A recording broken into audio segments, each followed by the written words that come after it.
ก็ถือว่าได้มาอัปเดตถือว่าสำเร็จเสร็จสิ้นแล้วเนาะมีแต่ลุยทางอื่นบัดนี้เนาะพี่น้องเนาะลุยการด้วยงานทางใหม่บัดนี้เนาะมันสำเร็จได้พี่น้องเนาะ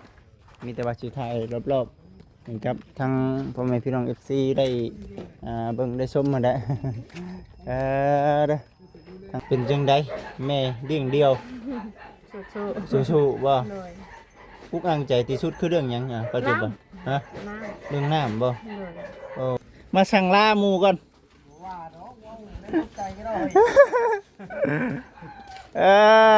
สบายดีคำมานี่เมื่อแล้วบ่บ่สิเมื่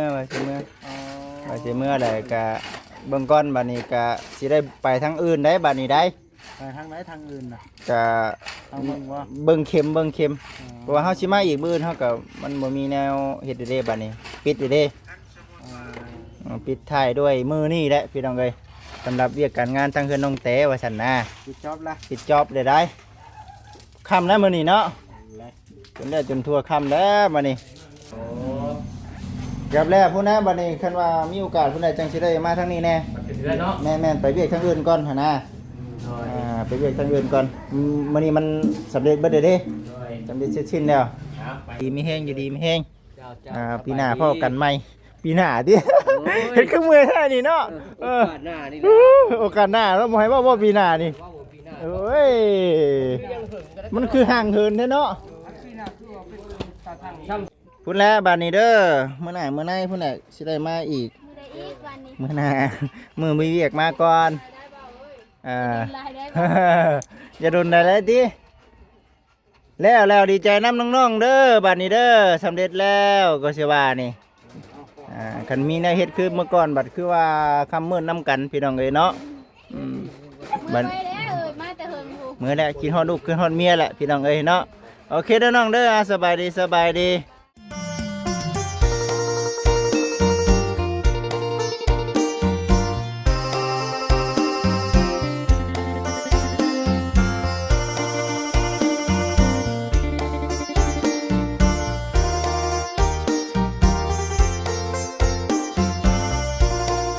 พี่น้องเอ้ย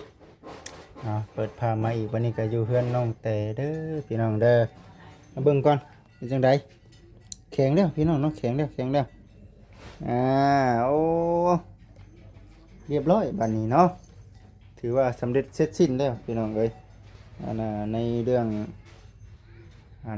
การเทเนาะหรือว่าการมุงบัดที่นี่ก็ถือว่าคือสิบ่พลาดหรอกพี่น้องเนาะวันนี้ก็ได้พอดีว่าอยู่วังนี่เพิ่นก็อัดเบิดเด้พี่น้องเอ้ยนี่เห็นบ่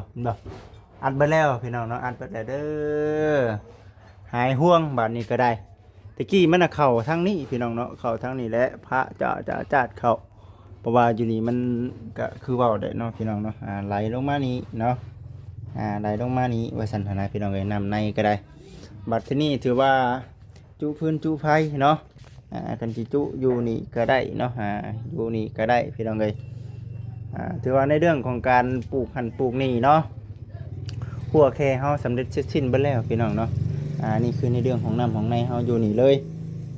ใกล้กันเลยเนาะพี่น้องถือว่าโอ้งามหลายถือว่าสีประมาณนี้แหละพี่น้องเลยเนาะเฮ็ดเอาบัดนี้ก็ได้เพิ่นก็เป็นหนองปลาเพิ่นน้ำก๊อกน้ำใส่เพิ่นเด้อพี่น้องเด้อฝุ่นหนึ่งก็ได้มีน้ำมีในเนาะมีห้องน้ำมีหัวมีแค่มีเฮือนมีซานก็ถือว่าสำเร็จเสร็จสิ้นได้พี่น้องเอ้ยบ้านนี้ก็ได้เนาะเอาทักทายสบายดี FC อีกเถื่อเด้อพี่น้องเนาะก็เลยมาถ่ายคลิปให้กับทางพ่อแม่พี่น้อง FC ได้เบิ่งได้ชมก่อนถือว่าสำเร็จเสร็จสิ้นเป็นที่เฮี้ยมห้อยเนาะในเรื่องเพื่อนน้องเตเด้อพี่น้องเด้อเนาะสำเร็จได้ได้เอาทัวร์บัดแล้วมีแต่ว่าทางบัจิตเองก็คือว่าและบัดนี้ก็ได้ทางเบิ้งกันว่ามีเรียกจังได้เข้ามาหาน้องๆเพิ่นเด้อพี่น้องเด้อบัดนี้ก็ได้ไขประตูเข้ามาเนาะเบิ้งไปพี่น้องเอ้ยเนาะว่าเป็นแนวใดอันนี้คือประเภทพวกเขาไว้ถ้วยไว้วง ไว้ความอยู่ความกินเนาะเปิดประตูเข้ามาพี่น้องเอ้ยเนาะก็สิประมาณนี้แหละเข้ามาพี่ก็คือเว้าได้พี่น้องเอ้ยเนาะมันก็มืดๆแน่แหละเพราะว่าอยู่ในห้องเนาะเพราะฉะนั้นเพิ่นแหละน้องๆเพิ่นมีพื้นมีไฟติดไว้เปิดไว้โอ้ยหุ่งคักปานหยังอันนี้ใหญ่เลยพี่น้องเนาะใหญ่กว่าห้องทั้งบ่จิตอีกได้นี่เลยใหญ่เด้อพี่น้องเนาะยังทำบ่ใหญ่ได้กว้างเด้กว้างๆนี่น่าสิเท่ากัน แต่ว่าความยาวนี่มันยาวกว่าพี่น้องเอ้ยอันนี้นะเนาะถือว่ามีพื้นมีไฟมีพัดลมมันก็พออยู่เนาะถือว่าโอเคพี่น้องเนาะคักแน่ดีได้กว้างเนาะ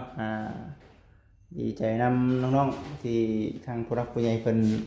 เฮ็ดให้เด้พี่น้องเอ้ยเนาะก็สาธุนุมือขึ้น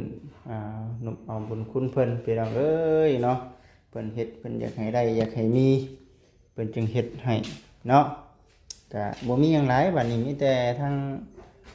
น้องๆเพิ่นจะได้หยังอยากเฮ็ดหยังก็หาเอาเด้อน้องๆเอ้ยบัดนี้ก็ได้เนาะเฮ็ดเอาสร้างเอา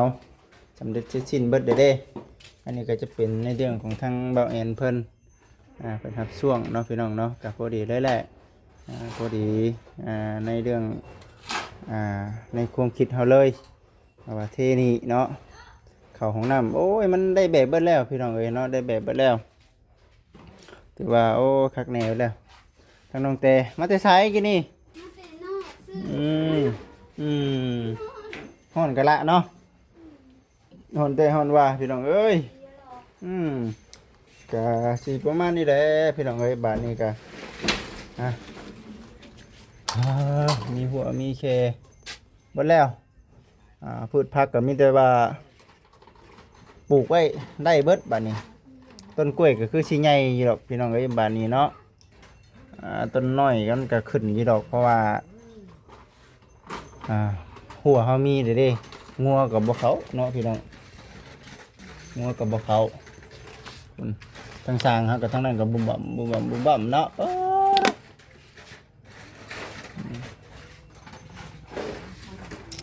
ดอกน้ำพี่น้องฮอดหลายเพิ่นได้พี่น้องมีแต่ว่าเดี๋ยวถ้าหากว่าจบจากคลิปนี้เนาะทางบัจิตเองก็สิได้เดินทางกลับแหละเพราะว่ามันสำเร็จแล้วพี่น้องเนาะมันสำเร็จแล้วมีแต่ว่าเพิ่นแลบัดนี้คันว่ามีการมีงานทางใดก็ทางบัจิตเองก็สิอัปเดตให้กับพ่อแม่พี่น้อง FC ได้เบิ่งได้ชมเด้อพี่น้องเด้อเนาะถือว่าเรียกการงานเมื่อนี้ก็ถือว่าได้มาอัปเดตถือว่าสำเร็จเสร็จสิ้นแล้วเนาะมีแต่ลุยทางอื่นบัดนี้เนาะพี่น้องเนาะลุยการด้วยงานทางใหม่บัดนี้เนาะมันสำเร็จได้พี่น้องเนาะมีแต่ว่าสุดท้ายรอบๆเหมือนกับทางพ่อแม่พี่น้อง FC ได้เบิ่งได้ชมมาได้ ทางสาวเทืองเพิ่นพี่น้องเนาะทางนี้ก็ได้เป็นจังไดระบาดที่นี่มานอนอยู่นี่เนาะเป็นจังไดพาลมฝนตกสาวเทืองสบายดีเป็นจังไดฝนตกฝนดินเย็นดี เย็นดีผ้าเข้าอยู่บ่ด่ะผ้าไม่กระจาดแบบนี้ห่วงบ่ฝนหัวโอ้สังกะสีนี่สังกะสีหัวแต่ว่าฟ้าได้ฉันฟ้านะมันพาเข้าไว้เพราะมันมีผ้ายางข้างในผ้ายางข้างในแม่นบ่ผ้ายางข้างในยังดีที่ว่ามีผ้ายางเนาะแต่ว่าไม่กระจาดเป็นจังได๋ไม่กระจาดมันนั่นอยู่บ่มันก็ดอกนี่มันดอกแม่นบ่โอ้ดูสบายดีพอตู้แล้วเฮ็ดหยังอ่ะน่ะเพิ่นชอบสังกะสีครับสังกะสีไว้เนาะพอดีอยู่ใกล้ๆกันพี่น้องเนาะเพื่อนบ้านทั้งน้องแต่พอดีว่ามาถามไทยแล้วก่อนว่าซั่นแต่ว่าหลังคาหัวหลายบ่หัวหลายมันลบนะลบบ่โอ้ชุดเลยตกบันไดอุกใจบ้านนั่นเนาะอุกใจบ้านนั่นตกบันไดอุกใจบ้านนั่นพี่น้องเอ้ยอะไรข้าวน้ำซ้ำปลาซุมื้อนี้เด้ก็ กินลูกไปปั่นเขาน้ำเขาปีกา อื ยนี่เด้ มเดี๋ยวนี้อยู่กันจักคนเฮือนหลัง อยู่หาคน6 คน 6คนทั้งเจ้าของ โดย อืม ลูกหาคน ลูก5คนเนาะอันนี้ก็บ่ได้ถามเบิ่งทางเจ้าจักเทื่อ มาตะกี้บ่ขออนุญาตญาตินำยังอยู่นํกันกับผัวเนาะ โดยแต่ มา กิน มา อยู่น้ำกันครอบครัว บัดนี้เราอยู่ไสบัด อันนี้เลิกกันแล้ว เลิกกันแล้ว โดย เลิกแต่หึงได้ จะโดนแล้ว หึงได้แม่นบ่ โดย บ่ได้ฮู้ได้อันนี้ได้เป็นจังได๋บ่ถูกต้องปรองดองกัน ก็เพิ่นก็ไปแบบอันเว่าใช่ที่เว่าไปไล่ไปสิลูกผัวเนาะก็บ่แม่นว่าสิอันนั่นหรอกเพิ่นก็ไปทางบ่ดีหันนะ ไปน้ำตัวนั้นแล้วมันก็ผู้หญิงทุกคนมันก็สิอยู่น้ำบ่ได้น้ำตัวนั้นแหละ ก็เลยทางไปทางมัน เลยเพราะว่าเฮาก็มันบ่แม่นสิเป็นผู้หญิงที่ดีสำหรับเขา เขาเลือกทางที่ทางของเขาก็ปล่อยเขาไป บัดนี้ลูกน่ะอยู่น้ำเจ้าเบิดบัด โดย ก็บ่ไปน้ำพ่อ บ่ให้ บ่ให้ เลยเขาบ่ให้เขา เพิ่นอยากเอาอยู่บ่ เพิ่นก็อยากได้อยู่แต่ว่าบ่ให้เขา อืม ทำเขาบ่ได้ดูแลเนาะตอนอยู่นำกันเขาก็บ่ได้ดูแลลูก จักคนซะผู้หญิงผู้ชาย ผู้หญิงผู้เดียว ผู้หญิงผู้เดียว เราผู้ชายสิ ผู้ชายสี่อืมอันนี้สันพี่น้องเอ้ยเนาะกะตะกี้ก็เคยปีกายนี่บ่แม่นบ่ปีกายบ่แม่นนะปีกายเนาะปีชื่นนี่เนาะ ชื่น เขามาหาเพิ่นพี่น้องเอ้ยก็ยังอยู่กับลูกกับผัวอยู่ป้ากันจักปีแล้วซะ ก็ปีที่สอง ปีที่สองได้นี่ แม่นถึงขวบลงนาแล้วนี่ ก็อาศัยลูกที่ว่าไปปั้นข้าวปั้นน้ำซอยเขาเจ้า โดย บัดนี้ก็อยู่บ้านตะกี้อยู่ไสตะกี้ ก็กิน อืม ตอนอยู่ส่วนนั้นได้อยู่ อยู่ส่วนนั้นบ่ สาวงาม บัดนี้หมู่ครูเพิ่นมาอยู่หลายก็เลยมาบัดนี้เนาะ โดย กินมืดบ่ได้แถวนี้เนาะ ฮะ เป็นตาย่านบ่ได้แถวนี้ เป็น ตะ ตา กี้ ย่า เนาะ นเมื่อไรแถวนี้นะมีแต่ป่าไม้ป่าตอง โอ้เอามีแต่อดทนหั่นแหล้วเฮ้ยเนาะสู้เอาบัดนี้ก็ได้ อันนี้คือเป็นดินของเฮาเองบัดนี้ แม่นบ่เตียงคนซื้อให้เลย ตั้งแต่ไอ้เตียงเพิ่นชื่อเพิ่นบ่นี่ โดย อื แต่ ม บ่เตียงคนซื้อ แต่ว่าเฮือนหลังนี้เด้ออันนี้คือเฮาเว้าคืนพี่น้องมันหลายปีก็ลืมเด้ อันนี้คือเป็นเฮือนหลังนี้เป็นเฮือนนี่เฮ็ดเองหรือว่ามีผู้รักผู้ใหญ่เพิ่นช่วย เฮ็ดเองแต่ว่าแม่แหละเพิ่นก็ซื้อสังกะสีฟ้าแบบนี้นะ อ๋อ ซื้อมาเปลี่ยนให้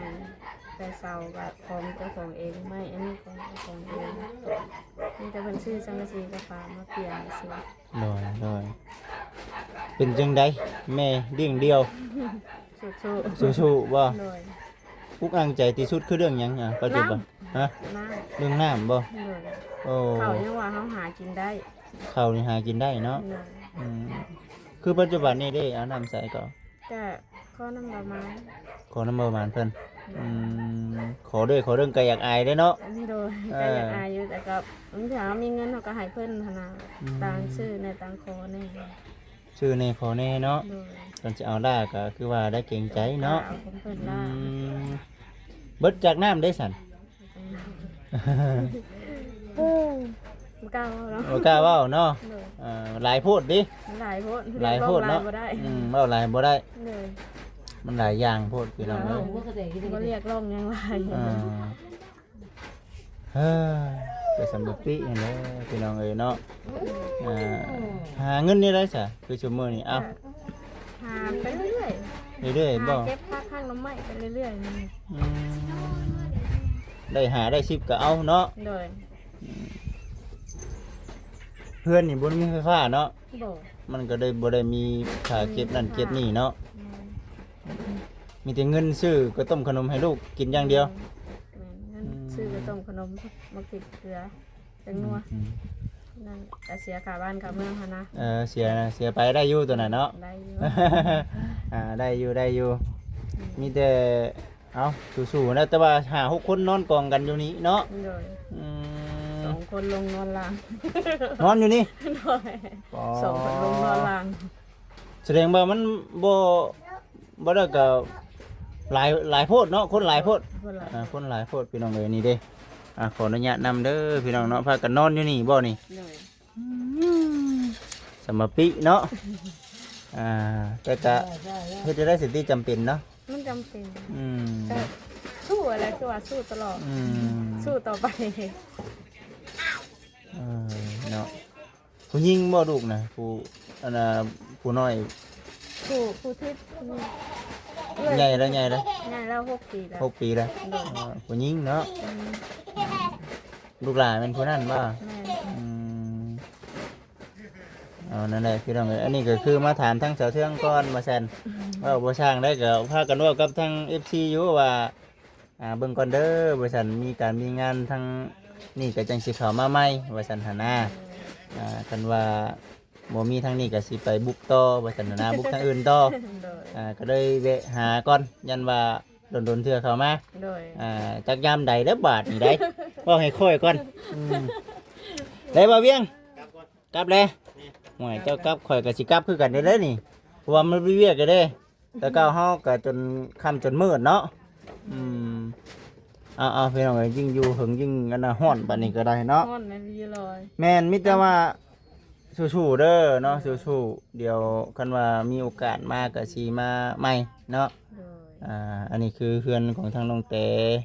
เฮือนของทางป้าแก้วเพิ่นก็สำเร็จเสร็จสิ้นเบิดเด้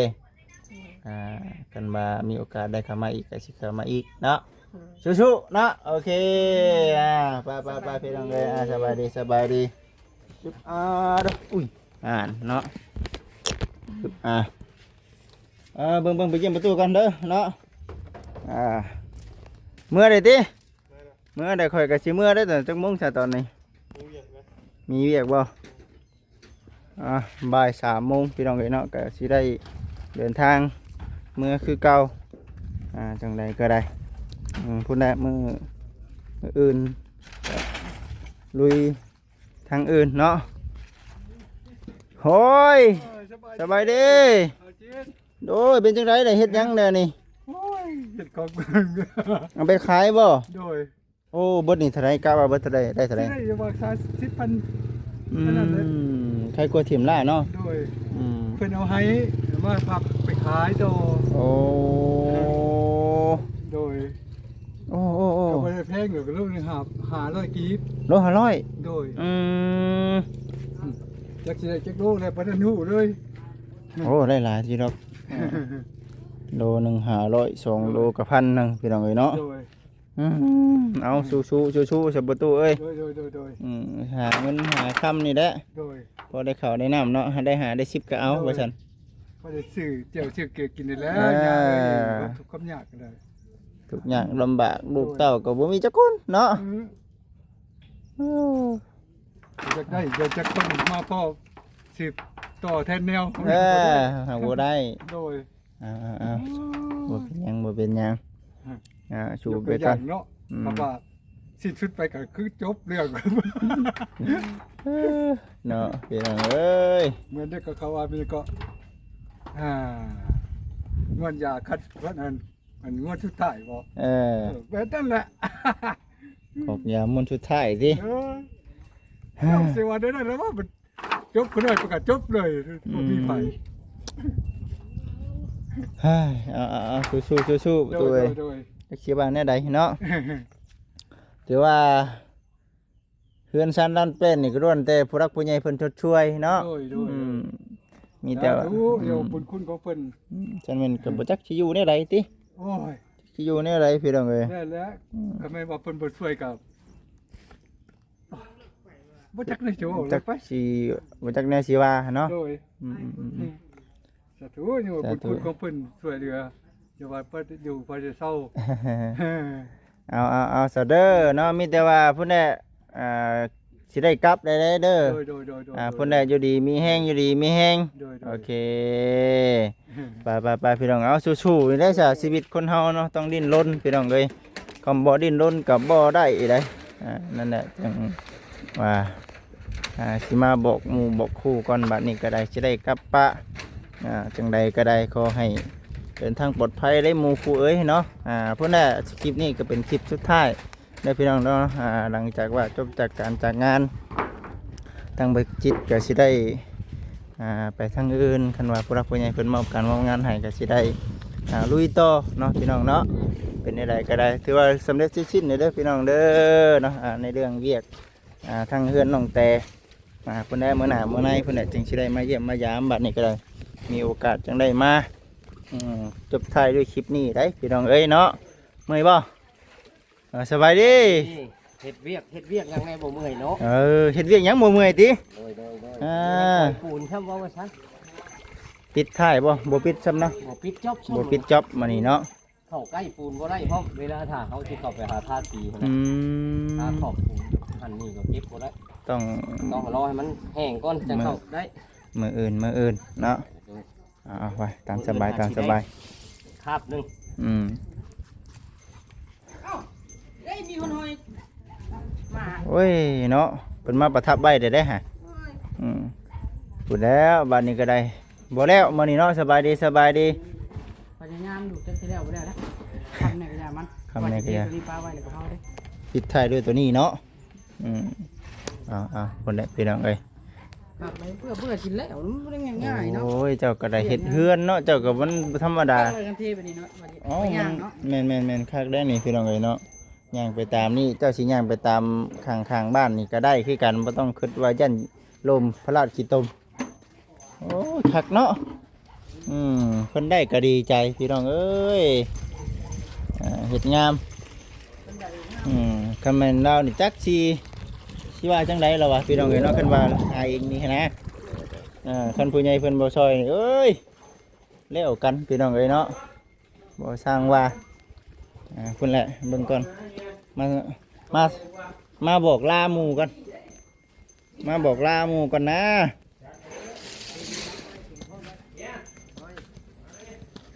มาสั่งลาหมู่กัน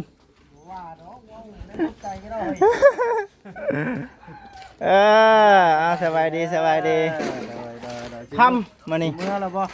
ว่าสิเมื่อเลยกะเบิ่งก่อนบัดนี้กะสิได้ไปทางอื่นได้บัดนี้ได้ ไปทางไหนทางอื่นน่ะ กะ ทางเมืองบ่ เบิ่งเข็มเพราะว่าเฮาสิมาอีกมื้อเฮาก็มันบ่มีแนวเฮ็ดเด้บัดนี้ปิดเด้ปิดท้ายด้วยมื้อนี้แหละพี่น้องเอ้ยสำหรับเวียกการงานทางเฮือนน้องแต้ว่าซั่นนะ ปิดจอบละ ปิดจอบได้ค่ำแล้วมื้อนี้เนาะจนได้จนทั่วค่ำแล้วบัดนี้กี่ฮอดเฮ้อ จังเมื่อไว้ให้เด่นเมื่อปลากัน เอ้าเนาะ ข้าวนะเฮ้ยโอ้ยเดี๋ยวไปหมู่น้ำกันกันเนาะปลาแก้วเนาะ แต่งยามใดได้ติบัดนี้สิฮอดโกดเอาได้ไหมตัวเอ้ยบัดนี้ได้ เมื่อปลาไว้เด่น กันเยอะเด้อคิดฮอดนั่นแหละ จะได้มือขึ้นเฮือนเนาะมือขึ้นเฮือน เนาะ เคยเห็นหน้าเห็นตา อ่า บ่มานะไปคิดฮอดได้ การคำว่าการงานทางนี้ก็สิมาอยู่เด้อและโอ้ยคันบ่มีการมีงานทางนี้ก็สิบ่ได้เห็นหน้าแม่ตู้แก้วพี่น้องเอ้ยเนาะสบายดีนั่นแหละพี่น้องเอ้ยป้าตัวบุกเนาะ เฮ็ดอีหลีเนาะ สร้างเฮ็ดอีหลีนี่คันแม่นเฮาเฮ็ดนี่บ่แม่นช้างเฮ็ดพี่น้องเอ้ยเนาะ บ่หยอกหรอกช้างนี่เพิ่นเข้าใจเพิ่นพี่น้องเพิ่นเมื่อยเพิ่นเชื่อว่านี่บ่มีอารมณ์เพิ่นหยอกเพิ่นแหละให้ดอกให้เพิ่นเฮ็ดเวียกเต็มที่เมื่อยเด้พี่น้องเอ้ยเนาะเฮ็ดเวียกแต่ว่าก็สู้เนาะ ทุกวันลีเนาะบ่จิต ฮะว่า เฮ็ดโพแพทย์ทาสี เฮ็ดให้เรางามโพดบ่อยู่เนาะเราสิเอาอยู่บ่แบบนี้ว่าเราบ่เอานะเฮ็ดให้เรางามโพดนี่เนาะเราสิเอาอยู่บ่นี่ปอสบายดี เราต้องเก็บงานซอยเพิ่นเด้ งานช่วยระวังเด้อระวังไม้ตำหัวหัวตำไม้เนาะ สิกลับได้บ่ เดี๋ยวสิกลับแล้วกลับแล้วพุ่นนะบัดนี้คันว่ามีโอกาสพุ่นใดจังสิได้มาทางนี้แน่ ถึงแล้วเนาะ แม่นไปเวียกทางอื่นก่อนหั่นนะไปเวียกทางอื่นก่อนมื้อนี้มันสำเร็จเบิดเด้สำเร็จเสร็จสิ้นแล้ว ครับไปทางใดกันมีบอล ไหนๆก็บ่ยากดอกเอิ้นหากันดอกหมู่คู่เฮานั่นเดี๋ยวสิว่าบ่จิตทางใดบ่ได้เนาะว่าใจเนาะ แม่น บ่ยากดอกพี่น้องเอ้ย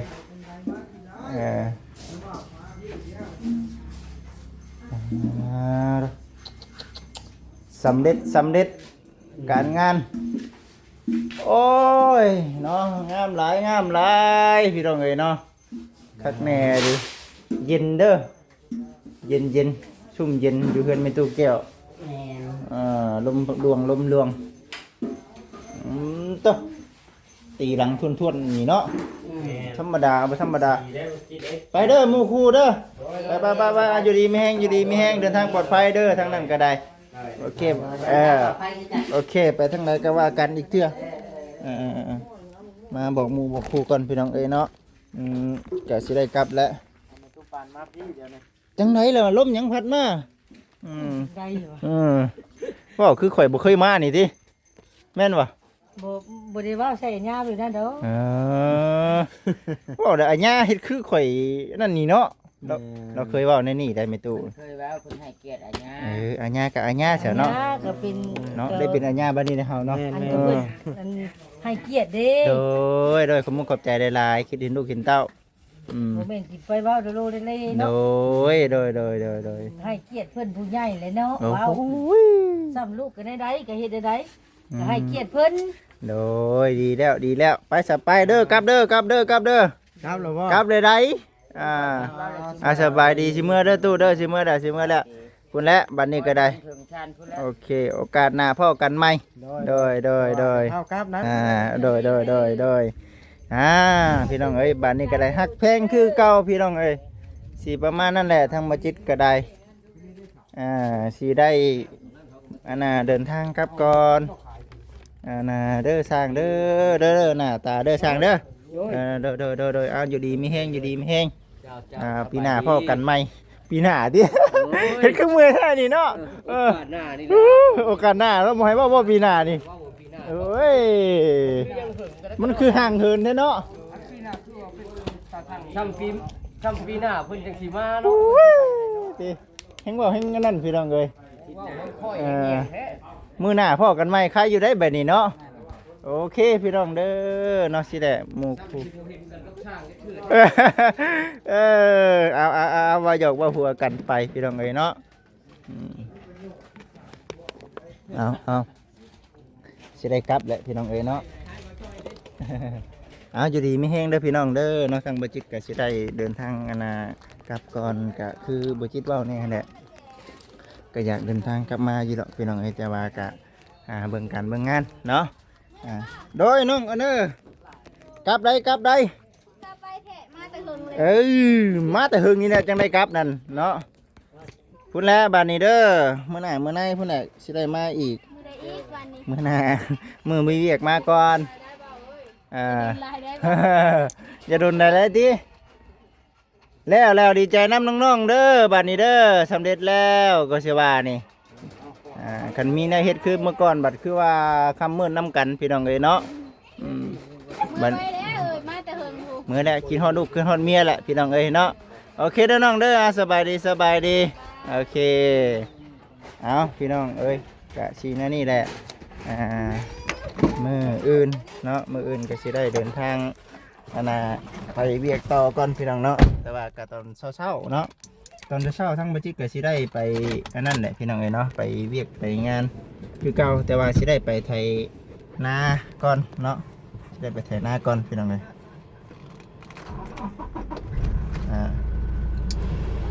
เปิดให้เย็นก่อน